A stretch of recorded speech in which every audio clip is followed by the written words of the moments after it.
ohne Dings geht die andere. Aber du hast ja Schneeketten, Schneekettenpflicht, egal ob Schnee liegt oder nicht, wenn der da steht im Winter. Schneekettenpflicht.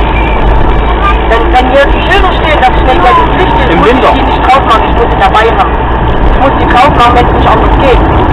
Also ich muss die nicht. Es gibt Fragen, da brauchst du nicht ohne, da steht. Das ist auf der Straße, aber nur wenn so ein Schild steht, hier Schneeketten, was du die hier dabei zu haben, für den Fall. Aber nicht, dass du sie drauf machst. Was denn? Hier gibt es einzelne Pilzen.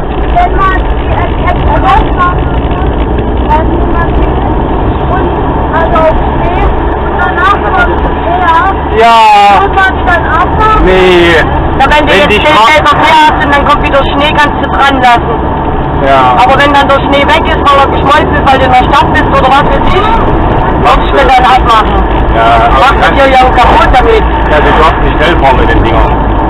Du kannst keine 50 fahren, du kannst dann eine 20 fahren vielleicht. Mit den Dingern. Wir diskutieren im Sommer bei 30 Grad über Schneeketten. Im Winter diskutieren wir dann über Bademode. Na, der Marvin wegen dem Schild.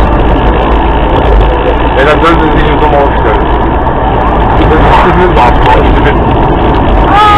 Bei uns waren sie doch die Schnee vorher schon im Winter. Ja, aber die Schilder sind ja fest. Ja, haben wir geschlafen. So. Irgendwo hier. Nach der Aussichtsplatz. Kommt ja jetzt dann noch. Ja, zum Beispiel auf dem Feldberg oben. Dann haben wir keinen Schnee, kein Nebel mehr.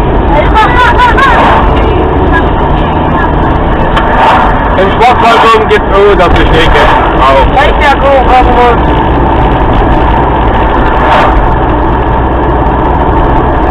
Hier müsste das jetzt sein, wo wir geschlafen haben. Nee, manchmal kommt die Aussichtsplattform noch. Die brauchen wir nicht. Welche Aussichtsplattform? Wo die heute früh in den Stand, wo du gesagt hast, hier hast du schöne Nebel, das ist fotografieren, dann war es wieder weg. Dann kommt zum Nebel. Hier geht's hoch! Ja, das ist eine Sekunde, ja.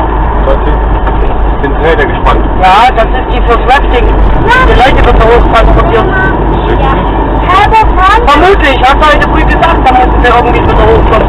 Ja, aber die haben sie doch nicht am Seil hochziehen. Wir meinen, dass die hochkutschieren, da wird doch der Ja, die Auto. kommen in die Gondel rein. Für Seilbahn. So. Ist aber heute der Strommast. Brauchen wir hier? Nee. Nein, hier war er nicht. Wir hatten keinen Tisch. Nee. Ah, das ist ein Strommast. Das ist ein Strommast im Marvin. Warte! Das ist Strom. Das ist Strom.